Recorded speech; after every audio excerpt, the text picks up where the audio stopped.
Hi, I'm Dan Pitcher. I'm the proprietor of the NeverEnding Story bookstore here in Havana, Illinois. We started in 1991 and still are managing to hang on. One of the things I have, besides books, I have antiques and gifts. I also replace watch batteries, which is becoming a lost art. All the books are in categories and they're alphabetical by author. And the reason I do that is um, a lot of some used bookstores just throw the books on the shelves. And so you have to go through like the whole store and hopefully find something that you like. But I do it this way because if I can't direct my customers to the book, how can they find it? And so they're all in categories alphabetical by author. If you look at the pictures as you go through, you literally thousands. Um, you know, it varies from time to time, and books come in and books go out. But I've never really counted.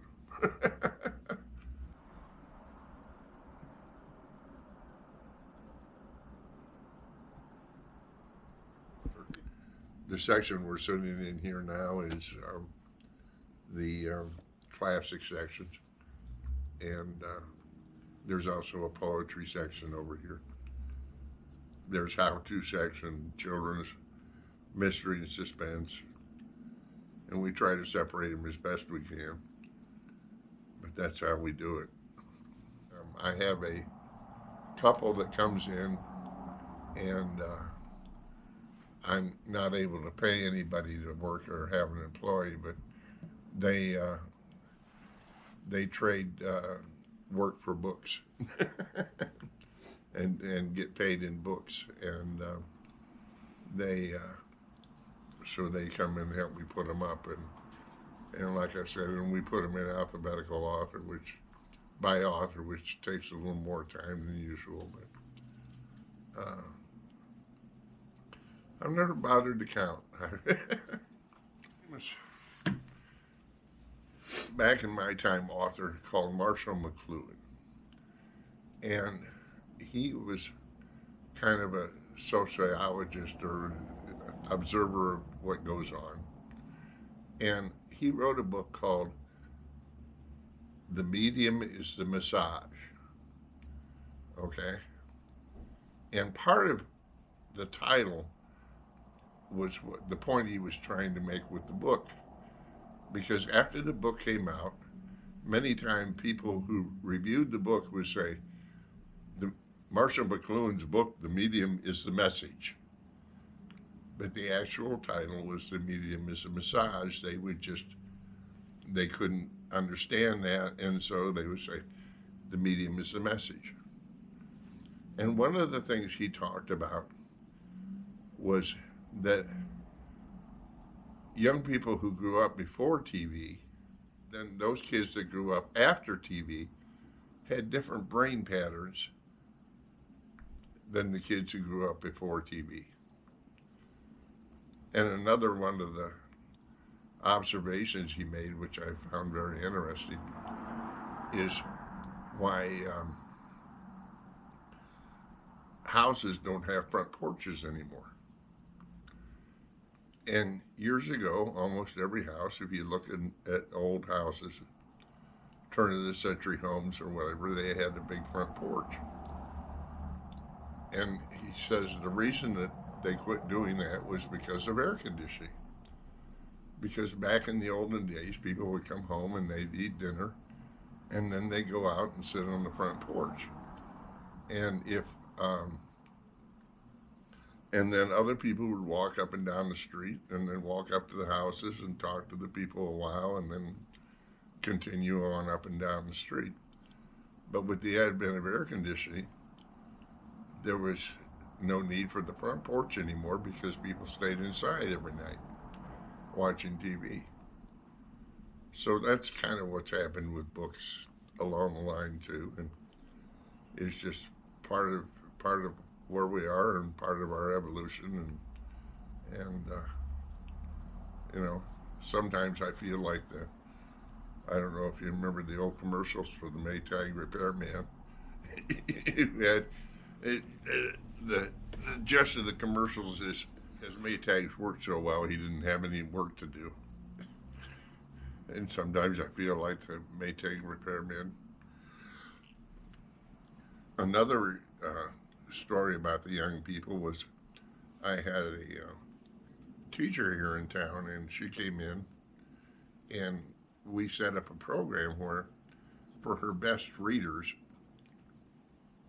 she would give them a $5 gift certificate for the books here. Okay, and she would pay me, and I absorbed the difference, $2 per gift certificate. And I charged the $2 to just cover the cost of my printing. Well, after a year or so, I quit charging her because, and she was really disappointed by this, but what are you going to do? Is very few kids came in to redeem their gift certificate. So, you know, kids aren't reading. And I don't know why. I mean, it's not a major book, but it was a book called Aerosmith by Sinclair Lewis, and the other was um, Elmer Gantry by Sinclair Lewis. Those were two of my favorites. We're on the Illinois River. Abe Lincoln came back to Havana from the Black Hawk Wars and landed here at our landing, and there's a thing there about a plaque back down there about that. A couple of the interesting, or about three of the interesting things in the is outside. There is the old water tower, and it's an old brick at the bottom, steel at the top. You know, just cylinder water tower. It's not like the mushrooms, like you know. And it is the oldest functioning water tower in the state of Illinois, still used as a water tower. And then the other thing is, the library here is the oldest library, Carnegie Library, in the state of Illinois that's still functioning as a library. Okay, a lot of the other, you know, have been changed. And then I think it's the Christian church over here, which I find really interesting, has a Carnegie organ. And not only did Carnegie, you know, finance libraries in this, he also put in pipe organs in different churches. And there's a Carnegie organ over there. You know, it's a nice small town. Uh, what can I say? You know, it may be a little boring, but there's no drive-by shootings. You know? I'm just, I grew up with a family of readers. My parents were both readers, and it was just kind of a natural falling into the thing. Um, we didn't get a TV till I'm not sure how old I was. Um, uh, but fifth or sixth grade, I think we didn't, you know, have a TV. So I just always read books. And there was one funny byproduct of this. I told you my father was a Methodist minister.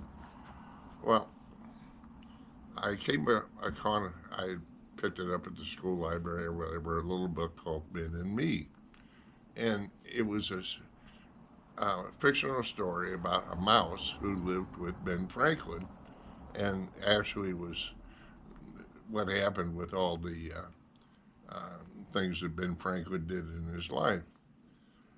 And I was home sick one day, and so I was sitting on the couch at the, or laying on the couch, and I was reading this book.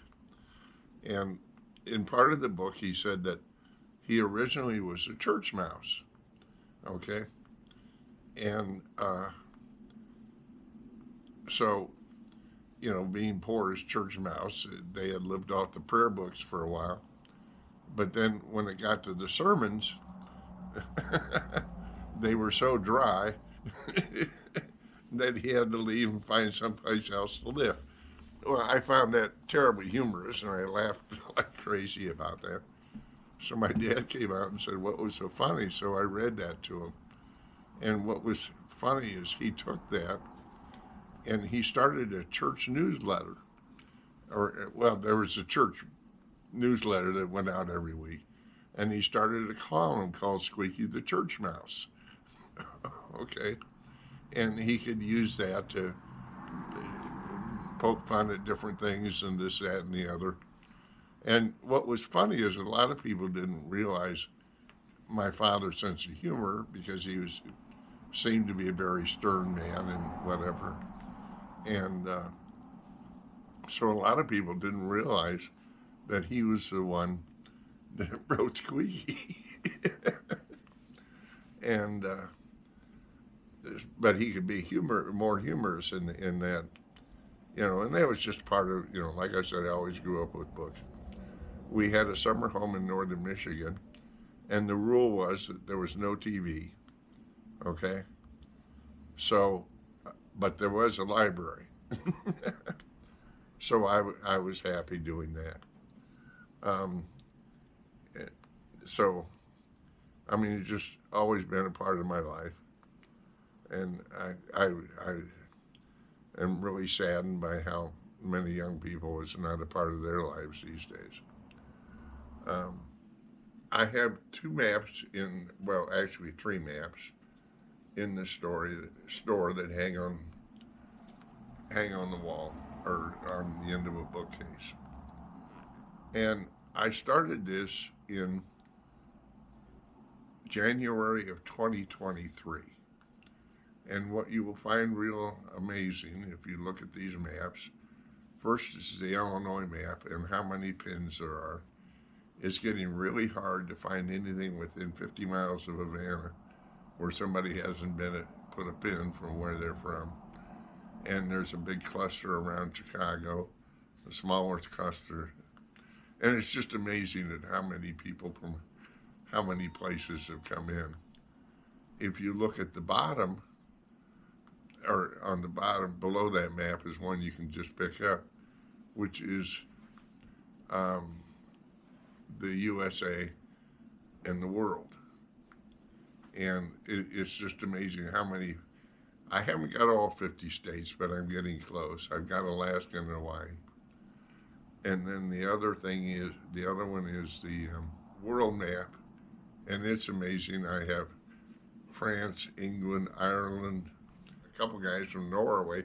And what I found really interesting about the Norway one, because, Norway is a pretty long country. One is they came in at the same time, but one is from the bottom of Norway and one was from the top. So it's just a fun thing. Ebooks, okay. And I had a friend that told me a story about this once, and she was sitting in the bathtub reading a book, and he'd bought her an e-reader. And he said to her, "Why are you reading a book? I bought you that e-reader." And she said, "Well, here's the deal.